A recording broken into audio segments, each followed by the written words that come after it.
اور یہ سلسلہ کچھ 4 سال تک چلا. ٹھیک ہے. اس 4 سال میں نے اس کے لیے پیسے کا انتظام کیا اور اس کو پیسے بھجوائے. تو پھر وہ وہاں سے چھوٹ کے آیا تو پھر سیدھا میرے پاس آیا.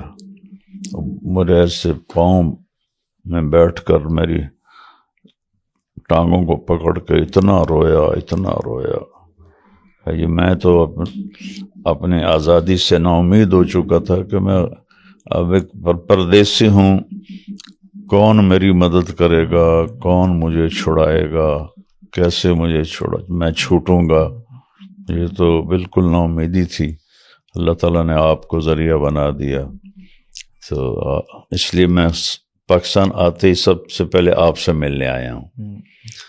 تو پھر اس کے بعد اس نے کہا کہ آپ مجھے اوبر لے کر دے دیں تو میں اپنے چلا لیا کروں گا. تو میں نے اپنے دوستوں اپنی فاؤنڈیشن سے کہا کہ اس کو لے کر دیں. تو پھر یوسف میاں نے کہا کہ اوبر سے زیادہ بہتر ہے ہم ان کو حافظ احمد صاحب سے ان کے بچوں کو ملاتے ہیں، ان کو ملاتے ہیں، تو وہ یہ کام سیکھ لیں تو زیادہ بہتر رہے گا. الحمدللہ وہ سیکھ لیا انہوں نے اب. ماشاءاللہ کوئی سلسلہ الحمدللہ. یہ قصہ ہے. مولانا آپ کیونکہ میاں بیوی کی محبت پہ بہت زیادہ بات کرتے ہیں، اس پہ بڑا فوکس کرتے ہیں، تو میرا آپ سے یہ سوال ہے کہ آلموسٹ ہر انٹرنیشنل ٹور میں، انٹرنیشنل میں تو یا لوکل بھی، آپ ہمیشہ اپنی اہلیہ کو ساتھ رکھتے ہیں. اس کی کیا وجہ ہے کہ بیوی کے ہر سفر جو ہے وہ اہلیہ کے ساتھ ہو؟ اس کی وجہ سنت ہے. اچھا. میرے نبی پاک صلی اللہ علیہ وسلم سوائے بدر کے، چونکہ بدر تو ایک اچانک مارکا تھا، تو اس کے علاوہ، اور احد مدینے میں ہوا، خندق مدینے میں ہوا، اس کے علاوہ آپ ہر سفر میں اپنی ایک بیوی کو ساتھ رکھتے تھے اور قرعہ ڈالتے تھے. تو اس میں جس کا بھی نام نکل آئے ٹھیک ہے وہ آپ کے سفر میں ساتھ ہوتی تھی. تو میں نے اس سنت کو سامنے رکھ کر یہ کام کیا کہ میں جہاں جس جگہ گیا میں اپنے گھر والوں کو ساتھ لے کے جاتا ہوں. تو اللہ کا فضل ہے، اس نے بھی 6 بر اعظم دیکھ لیے ہیں اور میں نے اس سے بھی زیادہ دیکھ لی ہیں. ماشاءاللہ. اللہ قبول فرمائے. مولانا آپ کا تجربہ کیسا رہا ہے ٹرانسپلانٹ والا؟ اللہ کا فضل ہے. وہ یہ سارا یہ دیکھیں نا، یہ آگے یہ سارے میرے بال اڑ گئے تھے، یہ لگ گئے ہیں ماشاءاللہ. وہ مجھے ایک نے کہا کہ آپ تو ہر وقت سر پہ ٹوپی رکھتے ہیں، پگڑی رکھتے ہیں، آپ کو کیا ضرورت ہے؟ میں نے کہا ابن عباس کا فرمان ہے، انا اتزین لزوجتی کما احب ان تتزین لی، کہ میں اپنی بیوی کے لیے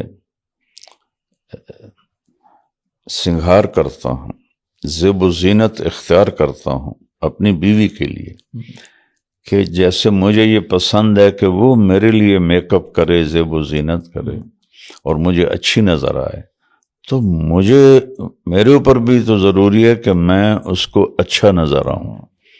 تو یہ زیب و زینت کا اختیار کرنا شریعت کے دائرے میں یہ تو کوئی منع نہیں ہے، یہ تو ضروری ہے. ہمارے جو مرد ہیں وہ اس کا اہتمام نہیں کرتے کہ ہم اپنی بیوی کو اچھا نظر آئیں، اور ہماری عورتیں یہ اہتمام نہیں کرتی کہ اپنے خامد کو اچھی نظر آئیں. یہاں سے پھر غلط راستے کھل جاتے ہیں. آپ نے ایک حدیث میں فرمایا کہ جنت کی حور اپنے خامد کے لیے اس طرح زیب و زینت اختیار کرے گی جیسے ام سلمہ اللہ کے رسول کے لیے کرتی ہے. اللہ اکبر. اپنی ایک بیگم کا نام لے کے فرمایا جیسے ام سلمہ اللہ کے رسول کے لیے زیب و زینت اختیار کرتی ہے. تو یہ اسلام کا حکم ہے، اسلام نے اس کی اہمیت رکھی ہے کہ آپ لوگوں میں شکل تو میں نہیں بدل سکتا ہوں لیکن اپنی وجاہت اس کو قائم رکھنا یہ بہت ضروری ہے. اب مجھے ایک حدیث یاد آ گئی کہ دمشق میں ایک صحابی تھے، تو وہ ایک مجلس لگی ہوئی تھی، اس میں ابو درداء رضی اللہ عنہ بھی بیٹھے تھے.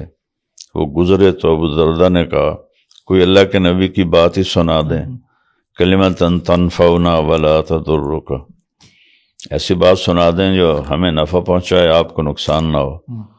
تو انہوں نے کہا کہ اللہ کے نبی نے فرمایا اپنی احسنوا رحالکم، اپنی سواریوں کو بناؤ سنگار کے ساتھ رکھو، اور احسنوا احوالکم، اپنے کپڑا لیتا وہ بھی اچھا بنا کے رکھو، یہاں تک کہ تم محفل میں حتی تکونوا کالشامۃ فی المجلس، حتی کہ تم محفل میں ایسے نظر آؤ جیسے چہرے پہ تل نظر آتا ہے، اللہ اکبر، اتنے نمایاں نظر آؤ جیسے چہرے پہ تل نظر آتا ہے.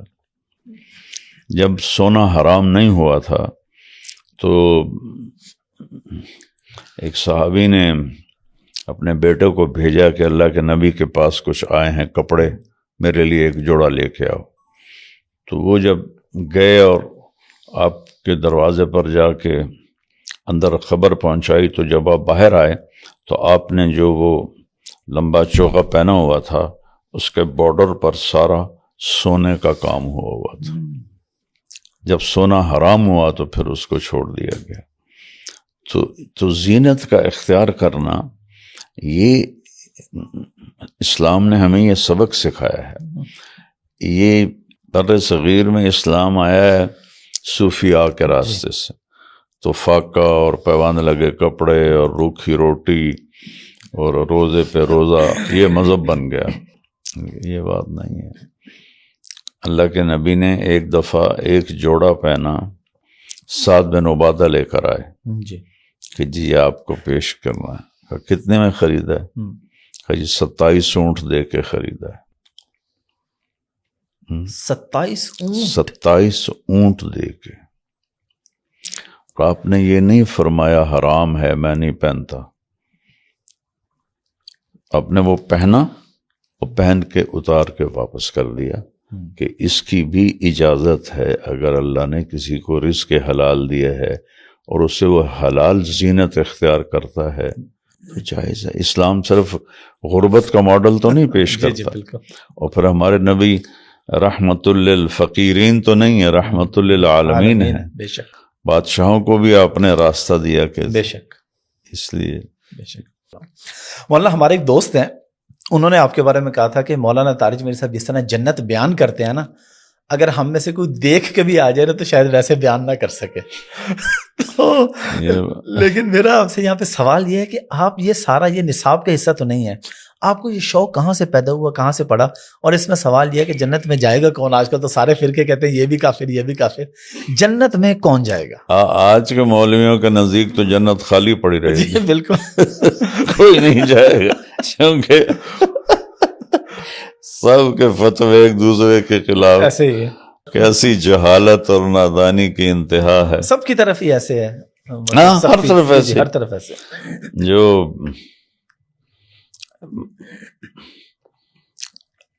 میرا ذوق تھا علمی، جی جب میں تبلیغ میں 3 چلے لگے تو تبلیغ کے شوق میں مدرسے میں آیا، اور مدرسے میں جب میں نے اپنا تعلیمی سفر شروع کیا تو میں نے بہت اپنے آپ کو تھکایا، اور ساتھی دوست روین کرتے تھے کتابوں کو، اس کو تکرار کہتے ہیں. جی ہاں تم تو حافظ جی بھی ہو. بالکل. ہاں تو میں یاد کرتا تھا، میں حفظ کرتا تھا. تو میں نے کتابوں کو یاد کیا، حدیثیں یاد کی، کتابیں یاد.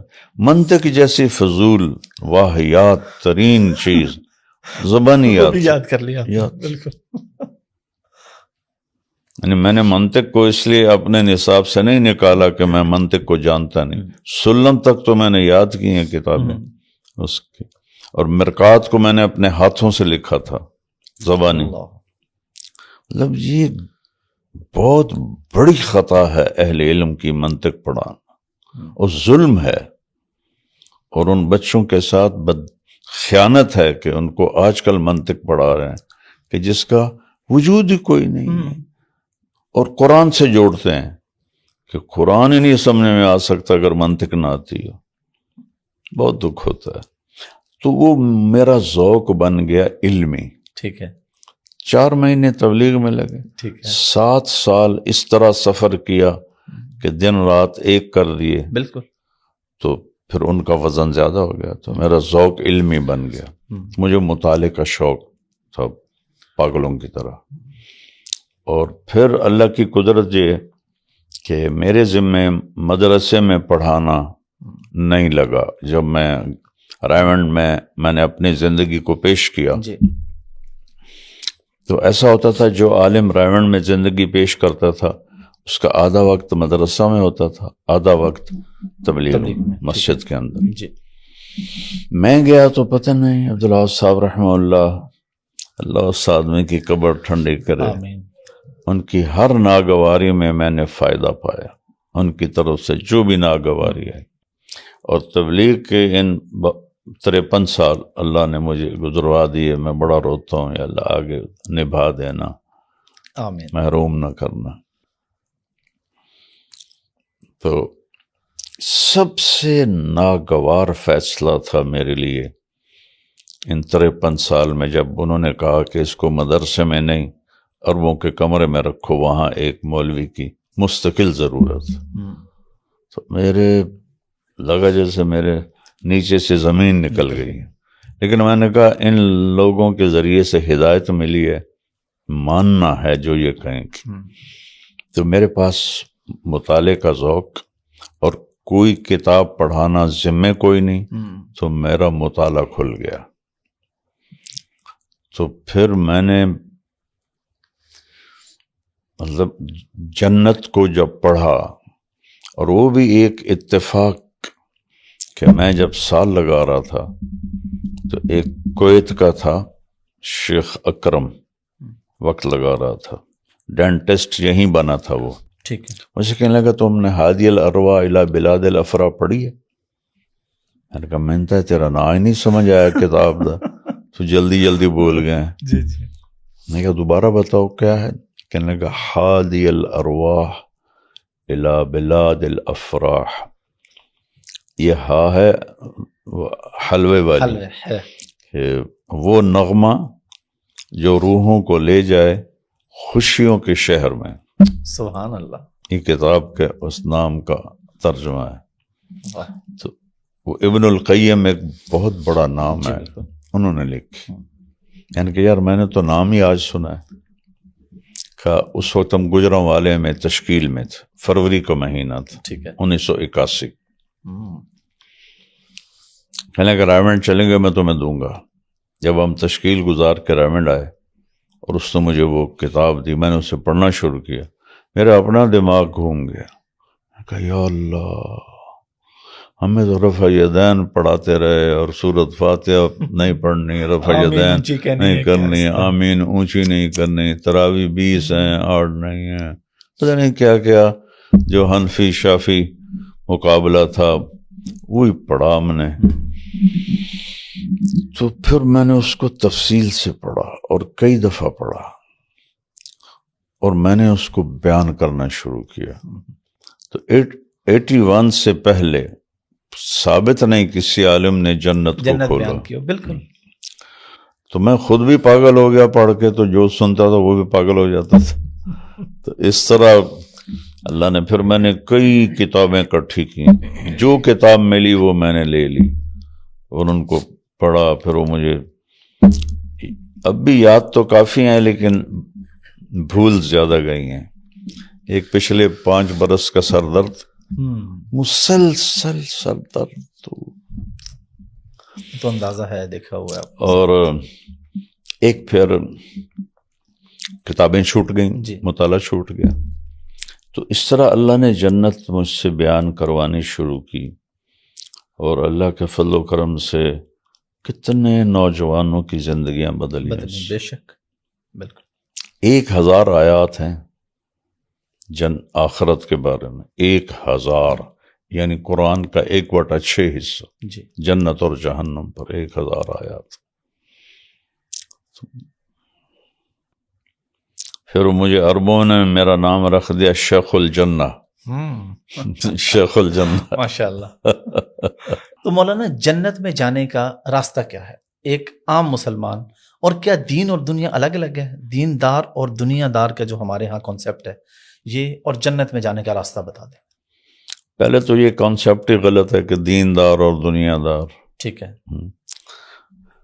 جو بھی انسان اس دنیا میں ہے وہ دنیا دار ہے، ٹھیک ہے، اور جو ایمان والا ہے وہ دیندار ہے. تو اس میں کوئی تفریق تو ہے ہی نہیں. ٹھیک ہے، بالکل ٹھیک ہے. تو وہ اس طرح جو کہتے ہیں ہم تو دنیا دار ہیں جی، تو وہ ہر حرام میں داخل ہو گئے. ہم تو جی دنیا دار ہیں. جو دیندار ہیں ان میں تکبر آ گیا کہ ہم دیندار ہیں. ایک دفعہ ایک صاحب کہنے لگے مجھ میں کوئی کمی دکھاؤ. جیسے کوئی نبی بن گیا ہو. کمی سے پاک تو معصوم ہی ہے. بے شک. مجھ میں کوئی کمی دکھاؤ. اس حد تک جہالت چلی گئی. تو دنیا داری کے لیبل نے غلط راہوں پہ چلا دیا. دینداری کے لیبل نے عجب میں مبتلا کر دیا، تکبر میں. ہر آدمی مسلمان جو ہے وہ دیندار بھی ہے اور دنیا دار بھی ہے. اور میرے نبی کا فرمان ہے من کان آخر کلامہ لا الہ الا اللہ دخل الجنہ. جس کا مرتے وقت لا الہ الا اللہ زبان پہ آ گیا وہ جنت میں چلا گیا. تو جنت کو اللہ نے آسان بنایا ہے، مشکل تو نہیں. چند باتیں ہیں، کوئی دین اتنا مشکل ہے؟ تو ہماری خواہشات نے بیچ میں آڑے آ کر مشکل شکل بنا دی ہے. میرے نبی نے کہا ان اللہ شرع الدین. شرع کہتے ہیں بہتے پانی کو. ٹھیک ہے. تو بہتے پانی میں کتنی زندگی چھپی ہوئی ہے اور کتنی خوبصورتی چھپی ہوئی ہے. لوگ فورٹ منرو بھی بہت ٹھنڈا ہے جی، وہاں نہیں جاتے، مری جاتے ہیں. بالکل کہ وہاں پانی ہے، چشمے ہیں. میں فورٹ منرو بھی گیا ہوں، رہا بھی ہوں. جی جی. خشک پہاڑ ہے، ادھر پانی ہے، اور بہتا پانی اور پھر چشمے کا پانی. کیا حسن ہے وہ. پہلا لفظ ہی بتا رہا ہے کہ دین بڑا خوبصورت ہے. ان اللہ شرع الدین. اللہ تعالیٰ نے بہتا چشمہ بنایا تمہارا دین.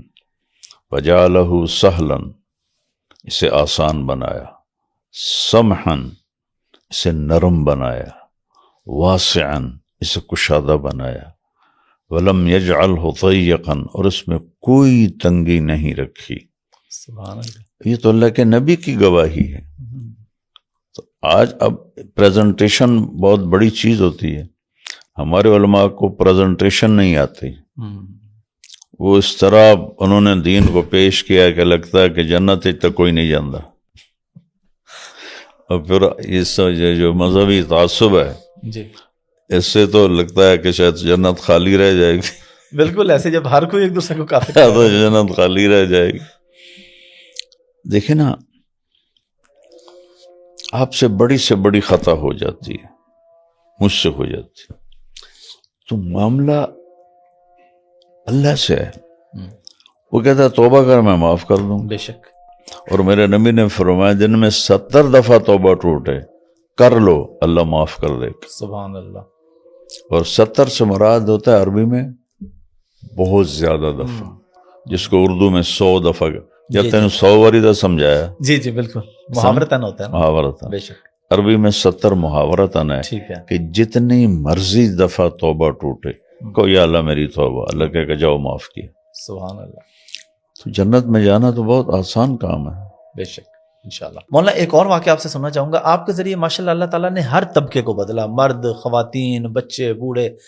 ایک مجھے رات کو یوسف بھائی نے بتایا، ہم اکٹھے تھے تو انہوں نے بتایا کہ ایک خواجہ سرا جس کو آپ نے اس نے کہا جی میں نکلنا چاہتا ہوں، آپ نے اس کو نکالا، اس کو فلیٹ لے کے دیا، اس کو منتھلی دے رہے ہیں، ابھی پچھلے دنوں وہ یہاں بھی آیا ہوا تھا، وہ ذرا بتائیں کیا واقعہ اور کس طرح اس بندے کو، اس طرح کے سینکڑوں ہیں لیکن میں وہ ایک مثال آپ سے سننا چاہ رہا ہوں۔ سب سے پہلے یہ میں بعد میں بتاتا ہوں، سب سے پہلے سن 2000 میں مجھے خیال آیا، ہماری جماعت 15 دن کے لیے تو لمبے ہی آئی ہوئی تھی اپنے ٹھیک ہے، ٹاؤن میں، ٹھیک ہے، میں نے کہا یار ہم نے خواجہ سرابی تو میرے نبی کی امت ہے، ہم نے کبھی ان میں کوئی کام ہی نہیں کیا، تو میں نے ایک مقامی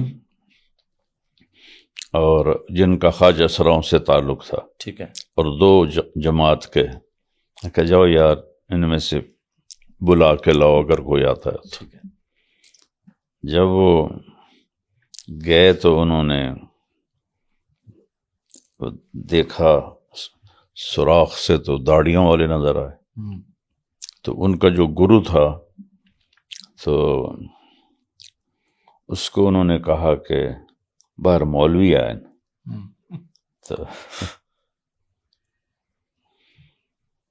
تو دوسرے نے کہا نہیں وہ نال دعا بھی ہے اپنا بیلی بھی ہے، ٹھیک ہے، میں کہا چلو کھول دیو دروازہ، تو دروازہ کھول دیا، وہ بیٹھے مووی دیکھ رہے تھے، انہوں نے کہا ساڑی گل تو سن لو، کہ جیسے مووی ویکھ رہے ہیں، انہوں نے کہا چلو ویکھو، مووی ختم ہو گئی تو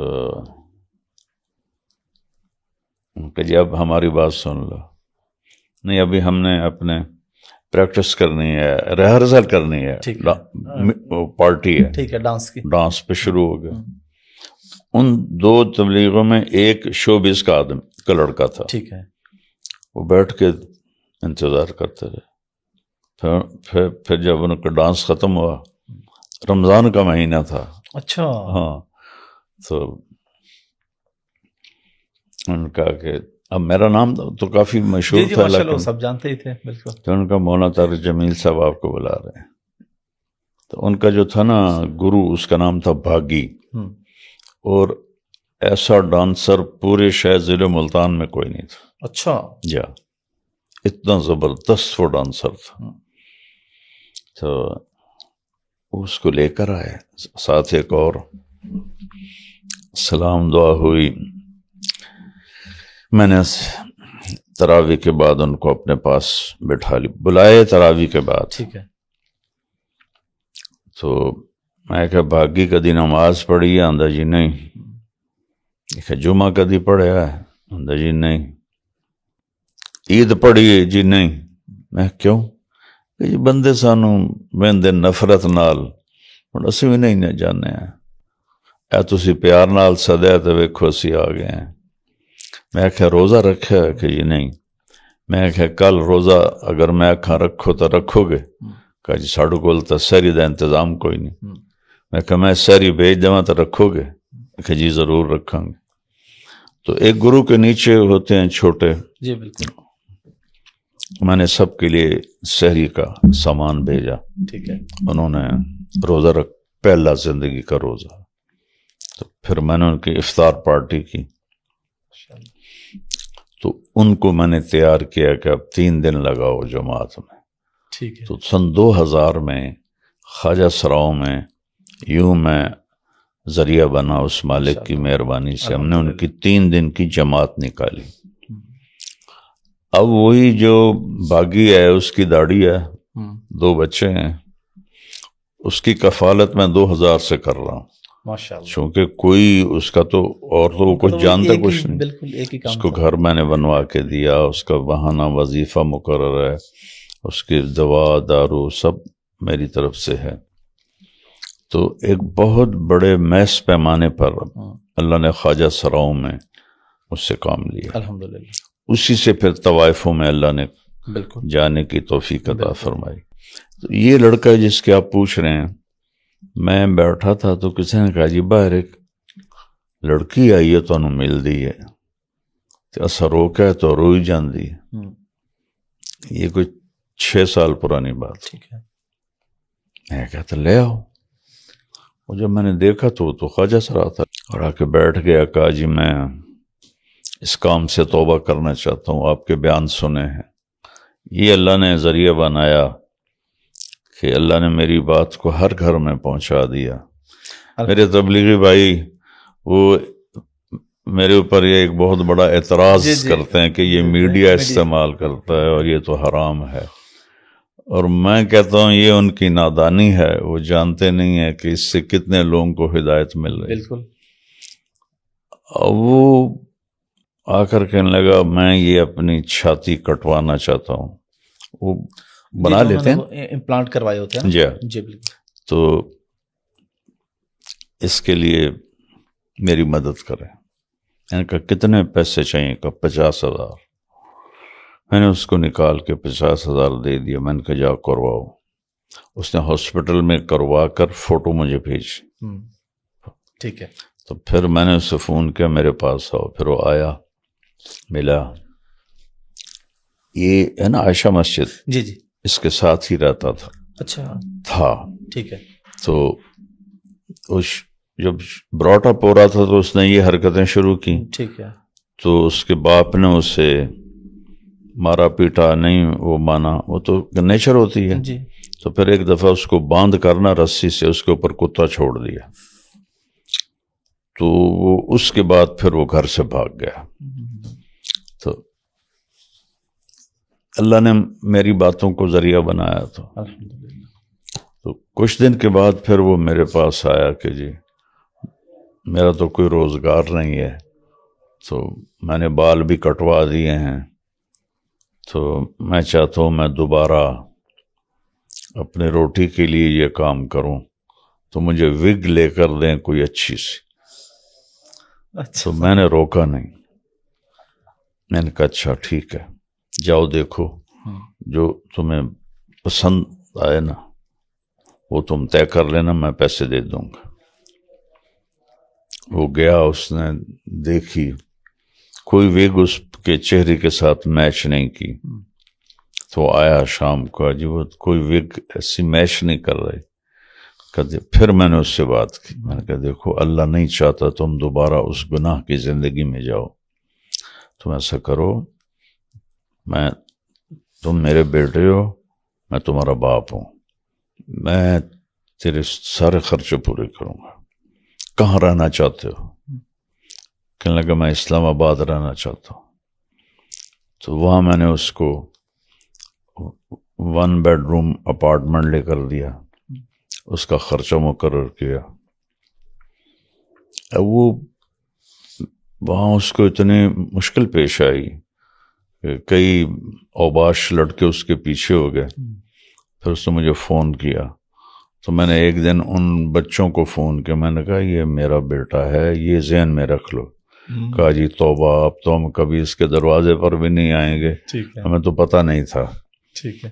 تو پھر وہ اب وہیں اللہ آپ کا بھلا کرے اسلام آباد میں 1 لاکھ مہینے کا اس کو میں بیچتا ہوں، اور اس میں اس کا کرایہ اور اس کا مہینے کا کھانے پینے کا خرچہ، کوئی کپڑا بھی لینا ہو وہ نکل جاتا ہے. تو 1 ہفتہ پہلے آیا تھا تو میں نے پورا ہفتہ اسے یہاں رکھا اپنے گھر پر، اور بہت اس کو پروٹوکول دیا. پھر اس کو 50,000 عید کا دیا، یہ تمہاری عید ہے، اور وہ 1,00,000 تو جا ہی رہا ہے اس کو خرچے کا. اور کتنوں نے بال کٹائے میرے ڈیرے پر آ کر، کتنے خواجہ سراؤں نے. اور اب ان خواجہ سراؤں نے لاہور میں ایک مدرسہ کھولا ہوا ہے خواجہ سراؤں کے لیے، جس میں وہ قرآن پڑھ رہے ہیں، دین پڑھ رہے ہیں. سبحان اللہ. یہ اس مالک کی مہربانی. الحمدللہ. مولانا یہ سب مینج کیسے ہوتا ہے؟ فاؤنڈیشن تو آپ نے ابھی بنائی ہے، آپ ماشاءاللہ اتنے سالوں سے یہ کام کر رہے ہیں، کیسے مینج کرتے ہیں؟ یہ فاؤنڈیشن طارق جمیل فاؤنڈیشن تھی اکیلا. تو 30-40 سال تو اکیلے ہی چلے، بلکہ 45 سال اکیلے چلا. ہاں، اللہ کی مدد تھی.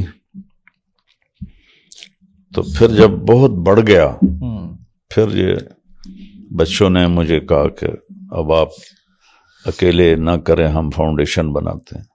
فاؤنڈیشن تو 5 سال پہلے بنی. جی 2019 میں.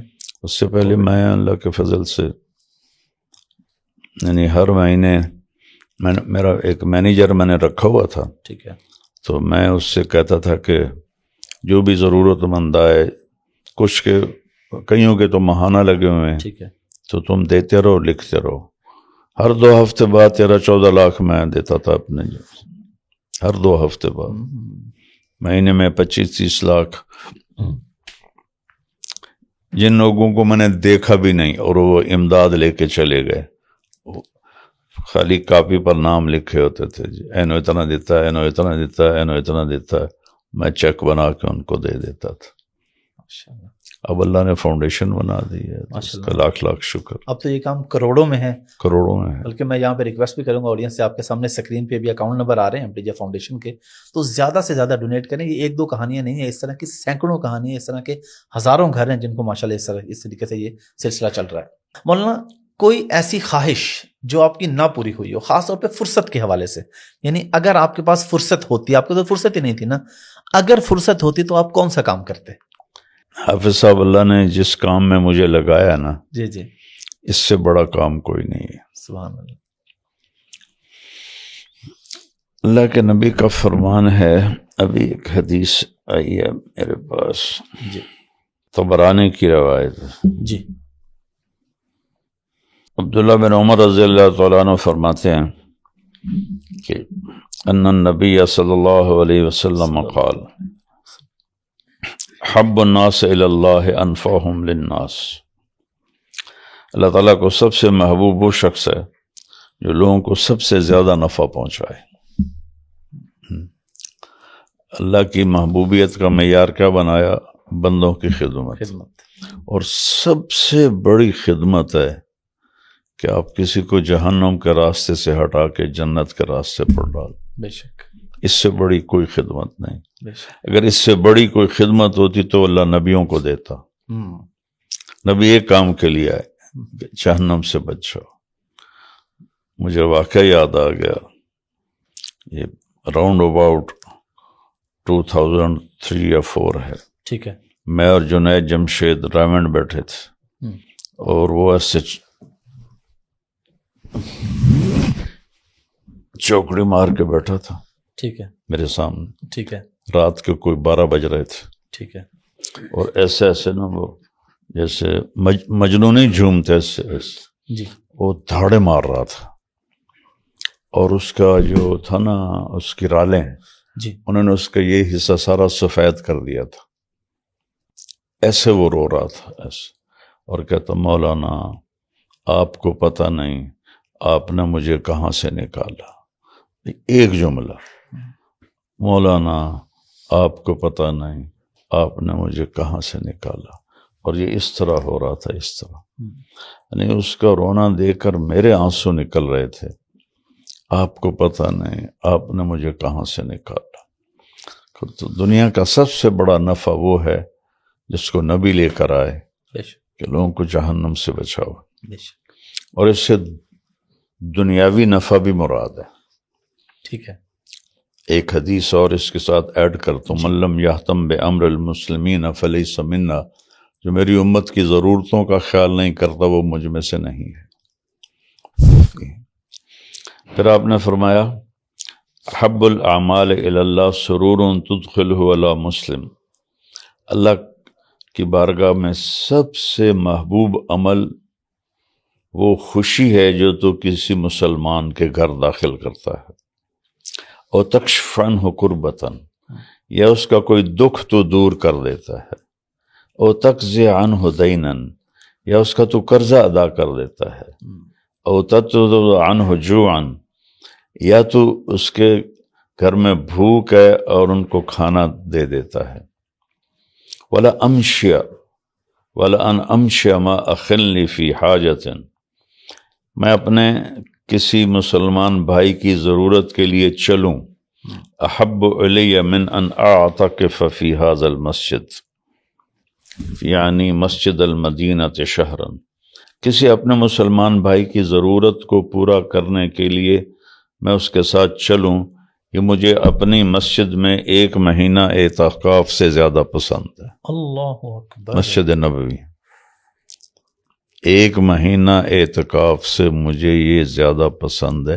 چلوں, آگے ضرورت پوری ہو نہ ہو وہ ذکر نہیں ہے, صرف کوشش, صرف کوشش. اللہ اکبر. تو یہ لوگوں کو کی خدمت اللہ تعالیٰ کو اس طرح پسند ہے. مجھے اللہ نے اس کام میں لگایا جس میں بس یہ میری حسرت باقی رہ گئی کہ میں نے جیسے کرنا تھا ویسے نہیں کیا, باقی میری اور حسرت کوئی نہیں ہے. لیکن یہ تو آپ کہہ رہے ہیں نا, جتنے لوگوں کا نفع ہوا ہے ماشاءاللہ وہ تو بہت بڑا کام ہے. جی اس مالک کی مہربانی. بے شک. مولانا سحری اور افطاری آپ کس طرح کی کرتے ہیں؟ افطاری میں بھی خوب اسی طرح جس طرح ہم لوگ پکوڑے سموسے اور یہ چیزیں, سحری کیا ہوتی ہے آپ کی, افطاری کیا ہوتی ہے؟ میری سحری میں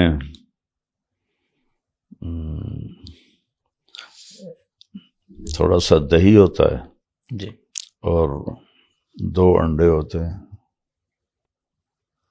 بس. بچے کھا رہے ہوتے ہیں پراٹھے, جی تو ایک آدھ نوالا ان سے لے کر میں کھا لیتا ہوں, ورنہ بس. اور افطاری میں اس کا اوٹس کا دلیا لیتا ہوں, ٹھیک ہے, ایک آدھ کھجور اور سادہ پانی اور چائے کا 1 کپ بس. اور رمضان میں بھی ایکسرسائز کرتے ہیں آپ؟ ہاں. اچھا, روزے کے ساتھ بھی باقاعدہ. کتنی دیر کرتے ہیں؟ 40 منٹ تو صرف سائیکل چلاتا ہوں. اچھا, بڑی ہمت ہے ماشاءاللہ. ہم تو جوانی میں تو فجر پڑھ کے سوتا ہوں, رات جان بوجھ کے جاگتا رہتا ہوں. فجر پڑھ کے سوتا ہوں, 3:30-4 بجے اٹھتا ہوں, ظہر پڑھتا ہوں, پھر عصر پڑھتا ہوں روزہ نکالنے کے لیے. ماشاءاللہ مجھے ظہر کے بعد سے بھوک لگنی شروع ہو جاتی ہے, پھر میں ویٹ ٹریننگ کرتا ہوں اور یوگا کرتا ہوں. ماشاءاللہ.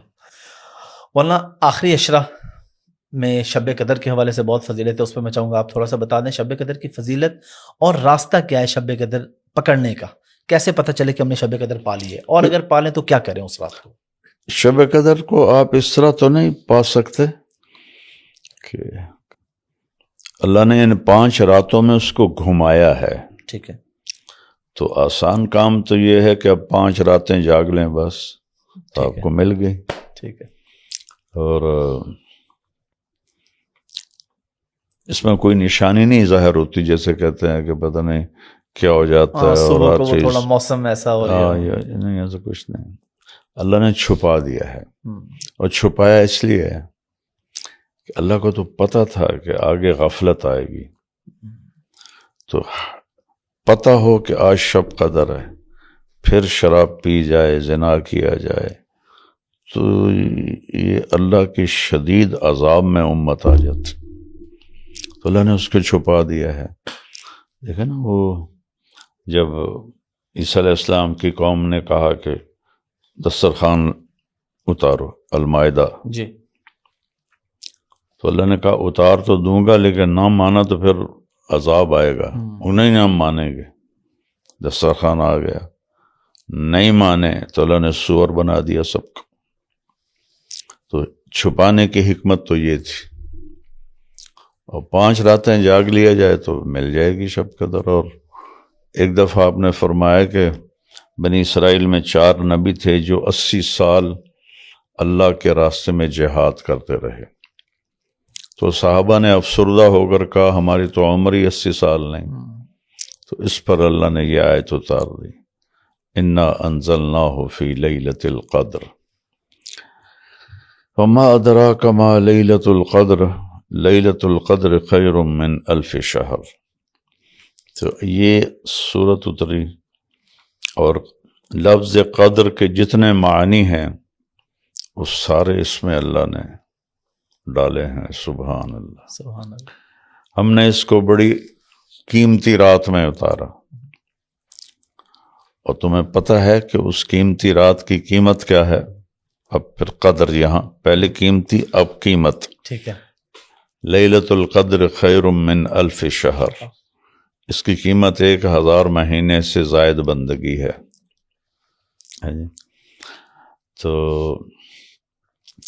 تنزل الملائکۃ والروح فیہا، قدر تنگی کو بھی کہتے ہیں، وَأَمَّا إِذَا مَا ابْتَلَاهُ فَقَدَرَ عَلَيْهِ رِزْقَهُ فَيَقُولُ رَبِّي أَهَانَ. ٹھیک ہے، تو اب قدر کے معنی آ رہا ہے کہ یہ رات اتنی تنگ پڑ وہ زمین اتنی تنگ پڑ جاتی ہے کہ فرشتوں کے اترنے سے اور جبریل کے اترنے سے زمین کا کونا کونا بھر جاتا ہے اور وہ تنگ پڑ جاتی ہے. قدر مسافت کو کہتے ہیں، پیمانے کو کہتے ہیں. ٹھیک ہے، تو اس کی مسافت کتنی ہے، اس کا پیمانہ کیا ہے؟ سلام ہی حتی مطلع الفجر، کہ یہ مغرب سے شروع ہوتی ہے اور سحری پہ ختم ہو جاتی ہے. تو قدر کے ہر معنی اللہ نے اس صورت میں ڈالا ہے، اس لفظ میں ڈالا ہے. سبحان اللہ. میں جب 3 چلے لگا رہا تھا، جی 1971 میں شروع کیے تھے، دسمبر میں رمضان تھا، اور ہمارا پیدل سفر تھا بارڈر کے ساتھ ساتھ یہ حجرہ شاہ مقیم کی طرف، اکھاڑا کے پاس. جی نہیں، دیپال پور، دیپال پور اور جی قصور کے درمیان. ٹھیک ہے، اور گاؤں تھے بریلویوں کے، ٹھیک ہے. وہ ہمیں گالیاں نکالتے اور بستر اٹھا کے باہر پھینک دیتے، اور بہت مشقت. اور روزے رمضان کا 1 مہینے کا سفر، رائیونڈ سے 1 مہینے کا سفر، 1 مہینے کی تشکیل 1 مہینے تھی. کی تشکیل. جی جی رائیونڈ سے رائیونڈ ٹھیک ہے. 27 روپے میں ہوا تھا. آنا جانا اور پورا مہینے کا کھانا، پورا مہینے کا کھانا، اس میں ضیافت تو تھی نہیں، سارے بریلوی تھے. 27 روپے سے 250 روپے میں 4 مہینے لگے تھے. کیا بات ہے. اب 2.25 لاکھ لگتے ہوں گے. 5000 میں سال لگا تھا. اللہ. اور لیوش تھا. اچھا جی جی ماشاءاللہ. ظاہر ہے آپ کے ساتھ وہ زمیندار وغیرہ یہ اس طرح کے تو نہیں اس وقت مجھے کون جانتا تھا. اچھا، میں تو رائیونڈ سے فارغ ہوا اور 1 سال لگایا. ٹھیک ٹھیک ٹھیک ٹھیک. ویسے بتا رہا ہوں، سستا اتنا تھا، 5000 بہت بڑی رقم تھی 1 سال کے لیے. تو میں نے اللہ سے کہنا شروع کیا، یا اللہ پیدل سفر ہے، سردی سخت ہے، یہ 5 راتیں تو میں جاگ نہیں سکتا، جو رات ہونا مجھے جگا دینا. سبحان اللہ. یہ میں نے پہلی رمضان سے مانگنا شروع کر دی. ٹھیک ہے. عجیب بات. تم اہل حدیث کے گاؤں میں تھے، 12 بجے کسی نے مجھے یہاں سے پکڑ کے ایسے اٹھا دیا، بالکل فزیکلی یہاں ہاتھ لگا اور مجھے اٹھا دیا. ایسے اٹھ کے بیٹھ گیا، ادھر دیکھا ادھر دیکھا، مجھے کس نے اٹھایا ہے؟ کوئی بھی نہیں. میں نے گھڑی دیکھی، 12 بج رہے تھے. میں نے پھر رضائی اوپر لی اور لیٹ گیا، تو ایک دم کرنٹ لگا. آج تو 21 کی رات. تو میں نے رضائی پھینکی اور اٹھ کے باہر چلا گیا. پھر سحری تک میں اپنے نفل پڑھتا رہا، اور ایک دعا کی رٹ لگائی کہ مجھے اس کام کے لیے بس تو قبول کر لے. سبحان اللہ. جب ہم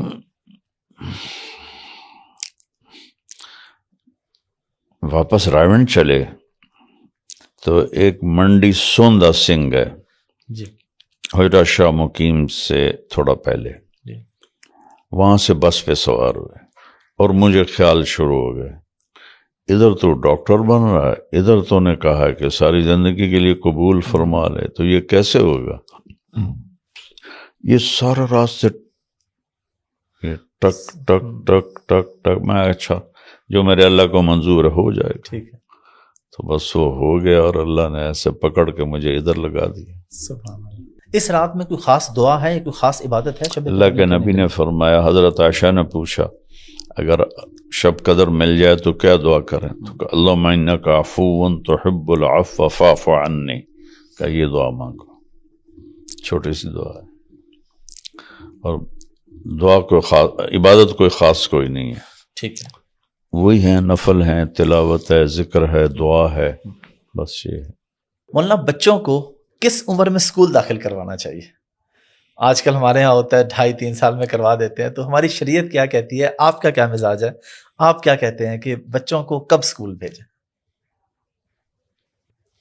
جیسے آج کل کے اسکول ہیں، میں تو کہتا ہوں بھیجے ہی نہیں، اچھا ہوم ایجوکیشن کروائیں۔ اچھا 3 سال کے بچے کو بھیجنا ظلم عظیم ہے۔ 3 سال کے بچے کو ماں کی گود چاہیے۔ یہ ماں باپ کی جہالت اور ظلم ہے کہ روتا ہوا اس کو لے جاتے ہیں، روتے ہوئے کو لے کر آتے ہیں، تو آہستہ آہستہ اس کے محبت کے نیوران جل جاتے ہیں، اور اس میں اور ماں باپ میں گیپ آ جاتا ہے، وہ کبھی فل نہیں ہوتا۔ اپنے نبی کی سننا کہ 7 سال سے پہلے نماز بھی نہیں کہنی، تو اسکول کیا چیز ہے؟ اور پھر آج کل کے اسکول جو صرف کاروباری ادارے ہیں، صرف کاروباری، یہ کوئی چھوٹے ظالم نہیں ہیں، یہ بہت بڑے ظالم ہیں۔ اتنے ہمارے انگلش میڈیم اسکول ہیں، سرکاری اسکولوں میں تو ہے ہی کچھ نہیں، تو پہلے ظالم تو ماں باپ ہیں جو 3 سال کے بچے کو اسکول بھیجتے ہیں، اور اس سے بعد ظالم وہ سسٹم ہے جو صرف پیسے کما رہا ہے، ان کو اس سے کوئی غرض نہیں کہ یہ انسان ہیں یا جانور ہیں۔ تو کبھی بھی اپنی گود سے ماں باپ کو دور نہیں کرنا چاہیے جب تک وہ شعور میں نہ چلے جائیں، اور 7 سال میں بچے کا شعور مکمل ہو جاتا ہے۔ میرے نزدیک 7 سال کے بعد بچے کو پڑھانا چاہیے۔ جاپان میں 7 سال کے بعد جی بالکل، ہے نا، میں نے پریکٹیکلی دیکھا وہاں پہ۔ گئے آپ؟ جی میں گیا ہوں جاپان، پریکٹیکلی دیکھا نا، میں ایک امام صاحب کے پاس تھا ایک مسجد میں، تو ان کے ساتھ کمرے میں بیٹھے، کھڑکی، انہوں نے کہا باہر بچے دیکھ رہے ہیں؟ میں نے کہا ہاں جی۔ تو بچے نا پارک میں کھیل رہے تھے اور ٹرالی چلا رہے تھے اور چیزیں اٹھا کے ڈسٹ بن میں پھینک رہے تھے۔ انہوں نے کہا ان بچوں کو 7 سال سے پہلے کوئی کتاب نہیں ملے گی، ان کو صرف ایتھکس سکھائے جاتے ہیں، یہ 2 گھنٹے کے لیے آتے ہیں پارک میں، اخلاقیات سیکھتے ہیں۔ بس کیا کریں، ہماری قوم کی بھیڑ چال ہے، بچہ انگلش بولنے لگ جائے۔ آپ بتائیں، جاپان والوں نے انگریزی سیکھ کے ترقی کی ہے، کوریا، جاپان، چائنا، انہوں نے کوئی انگریزی سیکھی؟ ہمارے اوپر وہ 100 سال حکومت کر گئے، ہمیں وہ غلام بنا کے گئے۔ 7 برس تک میرا نبی کہتا ہے نماز بھی نہ کہو، 7 کے بعد نماز کے لیے کہنا شروع کرو۔ تو 7 سال کیا کرو، اپنی گود دو۔ اس 7 سال میں آپ کا اور بچے کا ایک تعلق بن جائے گا۔ پھر ان کو میری عمر 11 سال تھی، میرے والد کو جنون تھا کہ میں ڈاکٹر بنوں، تو مجھے سینٹرل ماڈل اسکول کا وہ ایڈمیشن ٹیسٹ دلوایا۔ اب مجھے نہیں پتا کہ کس طرح میں نے وہ کلیئر کر لیا، کہاں گاؤں کا پرائمری ٹاٹ والا اسکول، کہاں central model top of the school Punjab کے، وہ میں سلیکٹ ہو گیا۔ ڈاکٹر صاحب نے بھی دیا تھا امتحان، اچھا ڈاکٹر طاہر، وہ فیل ہو گیا تھا۔ اچھا، اس کی خوش قسمتی رہی کہ وہ ماں باپ کے ساتھ رہا میٹرک تک۔ میں 11 سال کی عمر میں وہ وہاں بورڈنگ میں چلے گئے، بورڈنگ میں چلے گئے، میرا ماں باپ سے تعلق ٹوٹ گیا۔ 3 سال تو میں روتا رہا جدائی میں، پھر میرا دل سخت ہو گیا، پھر وہاں کی ہوا راس آ گئی، پھر ہوٹلنگ، پھر آوارگی، پھر سن میں، پھر کیا کچھ۔ تو پھر میرا تبلیغ میں لگنے کے بعد ماں باپ کی خدمت میں نے کی ہے، لیکن محبت نہیں جاگی، کیونکہ وہ دوری آ گئی تھی نا بچپن میں محبت کے ٹائم پہ۔ عائشہ جو ہے نا وہ اکثر اسکول سے چھٹی کرتی ہے، اور وہ آپ کے نام پہ چھٹی کرتی ہے، کیونکہ اس کو میں بتا بیٹھا ہوں کہ مولانا نے کہا ہے کہ بچوں کو اسکول نہیں بھیجنا چاہیے اس عمر میں. تو وہ ہم نے اس کو داخل بھی لیٹ کرایا 4.5 سال کی عمر میں. تو اب وہ جس دن چھٹی کرے کہتی ہے آپ کو مولانا نے کہا ہے نا کہ اس کو چھڑوا دیں اسکول سے، اس کو ہوم اسکولنگ کروائیں، تو پھر آپ مجھے کبھی کبھی چھٹی کرنے دیں. تو وہ چھٹیاں کرتی ہے، مزے کرتی ہے، جس دن کہتی ہے چھٹی میں کہتا ہوں کرا دو. یوسمیہ کا پہلا بیٹا سلمان جی. وہ اسکول گیا ہی نہیں.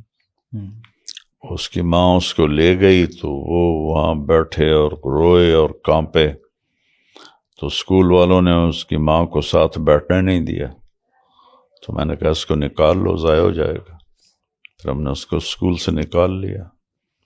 وہ اسکول میں 1 مہینہ بھی نہیں پڑھا اور بہت قابل بچہ ہے. ماشاء اللہ. وہی جو انگلش کی بات ہے، فر انگلش بھی بولتا ہے، ہاں سارے کام آتے ہیں ماشاء اللہ. مولانا آخری سوال صبر کے حوالے سے، برداشت کے حوالے سے. رمضان ہمیں یہ سکھاتا ہے، ٹھیک ہے رمضان میں ہم کوشش بھی کرتے ہیں کہ روزہ رکھا ہوا ذرا تھوڑا کنٹرول، لیکن جیسے عید گزرتی ہے تو وہ یہ 11 مہینے کیسے لے کے چلیں. اور مزید اس میں ایڈ کروں گا، آپ کا پچھلے دنوں ایک انٹرویو ہوا، آپ سے بڑے سخت سوالات پوچھے گئے، آپ نے کیسے برداشت کیے اتنے سوال؟ میرے سے کوئی 2 سوال میں کہوں گا بھائی جاؤ آپ کسی اور کا انٹرویو کرو، بند کریں کیمرہ. آپ نے 1.5 گھنٹے سے اوپر جو کسی بندے نے پوچھا، آپ اتنا صبر تحمل کیسے لے کے اور پورا سال کیسے لے کے آئے؟ ہم لوگ، ہمارے سے تو یہ رمضان میں بھی نہیں ہوگا جو آپ نے کی. میں تو 2 سوال کے بعد کہوں گا بھائی آپ کھانا کھائیں اور تشریف لے جائیں. اسلام کی جتنی صفات ہیں نا، صفات اسلام، صفات ایمان، سب سے بڑی صفت صبر ہے. یہ ہر ایمانی صفت کا جزو لازم ہے. جیسے ہر جاندار کی لائف کا جزو لازم روح ہے. روح نکل جائے تو چیونٹی سے لے کر ہاتھی ختم. بالکل. تو صبر یہ روح ایمان ہے، اور یہ سب سے مشکل صفت ہے، چونکہ اس میں اپنے آپ سے لڑنا پڑتا ہے، وہ مشکل ہوتا ہے.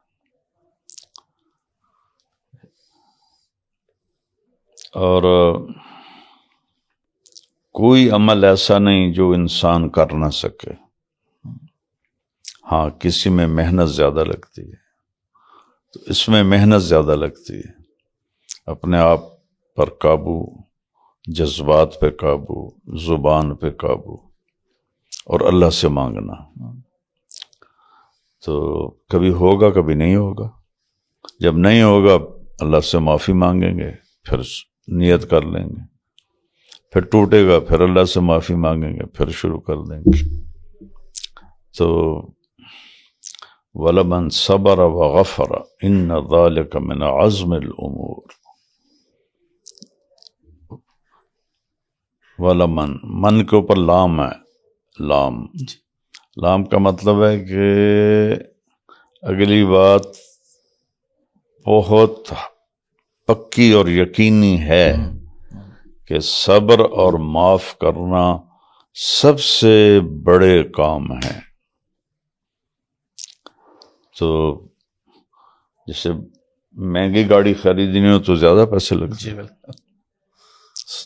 سزوکی خریدنی ہو تو تھوڑے لگتے ہیں. تو ایسے ہی صبر کے لیے اپنے آپ پر زیادہ محنت کرنی پڑتی ہے، تو نصیب ہو جاتا ہے.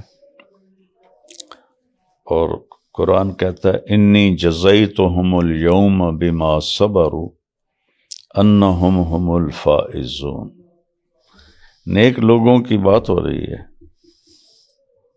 تو ان کی تمام صفات میں سے ایک صفت کو ڈسکس اللہ کر رہا ہے کہ آج میں نے ان کو کامیابی کا پروانہ دیا جو انہوں نے دنیا میں صبر کیا.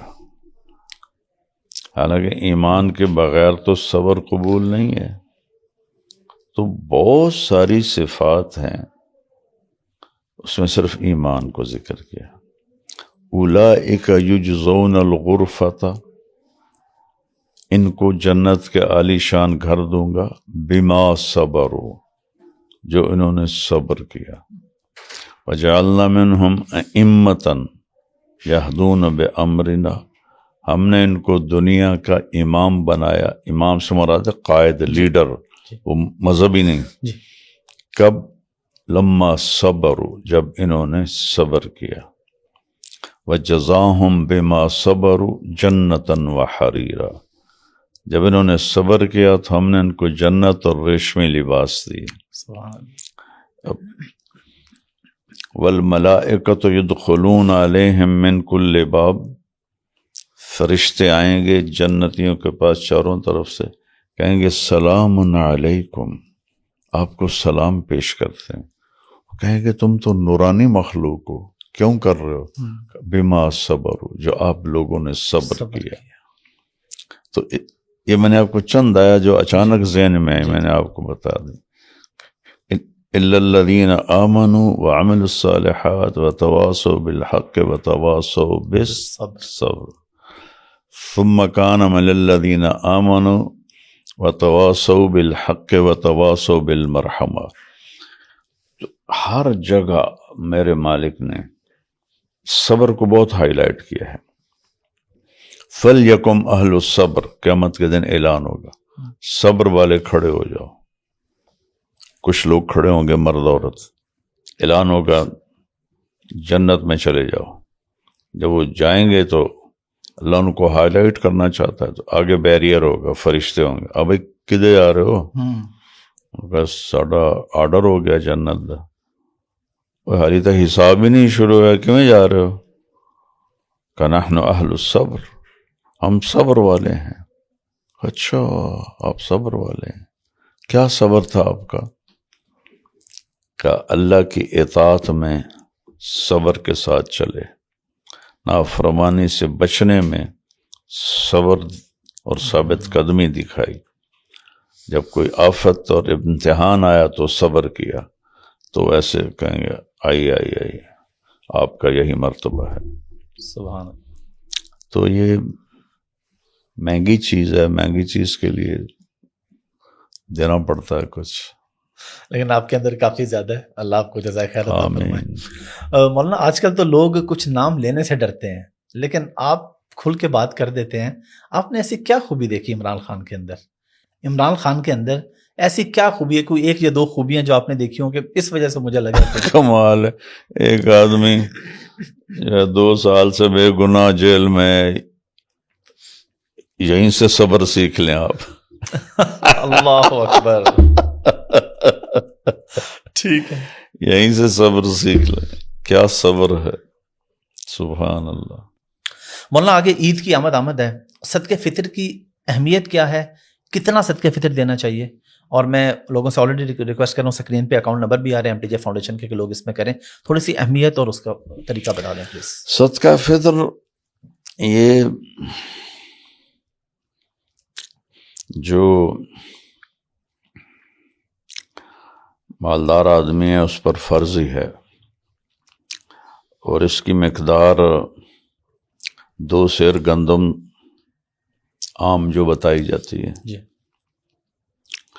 میرے نبی کشمش کا دیتے تھے، کھجور دیتے تھے، جو دیتے تھے.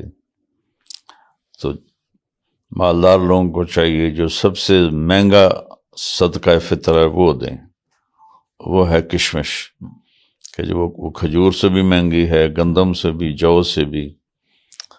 تو اگر وہ اور وہ بنتا بھی پورا 1 سا ہے، یعنی کوئی 3.5 کلو. ٹھیک ہے. تو وہ اس کے حساب سے دیں غریبوں کو، اور عید کے آنے سے پہلے دیں. ٹھیک ہے. اور روزوں کے درمیان میں دیں. روز جب رمضان ختم ہو جائے نا، پھر صدقہ فطر کی وہ قوت نہیں رہتی. ٹھیک ہے. اس کے روزے لٹک جاتے ہیں، اوپر نہیں جاتے. تو یہ ہے کہ ضرورت مند لوگوں کی عید اچھی گزر جائے. اب 2 سیر گندم سے تو اچھی نہیں گزر گئی. تو اس لیے کشمش کے برابر 3.5 کلو کشمش کے برابر پیسے ایک آدمی کے بنتا ہے. تو اگر ایک گھر کے 4 فرد بھی ہوں تو کئی ہزار روپے بن کے وہ غریب کی عید اچھی ہو جائے گی. تو یہ میں کشمش کے حساب سے دیتا ہوں ماشاءاللہ صدقہ فطر اللہ کے فضل سے. الحمدللہ. تو میں جو صاحب حیثیت ہیں ان کو چاہیے کہ کشمش کے حساب سے دیں. لیکن جو گندم سے بھی دینا چاہے تو ہو تو جائے گا، تو جتنا گڑ ڈالیں اتنا میٹھے والی بات. چلیں، بہت بہت شکریہ مولانا.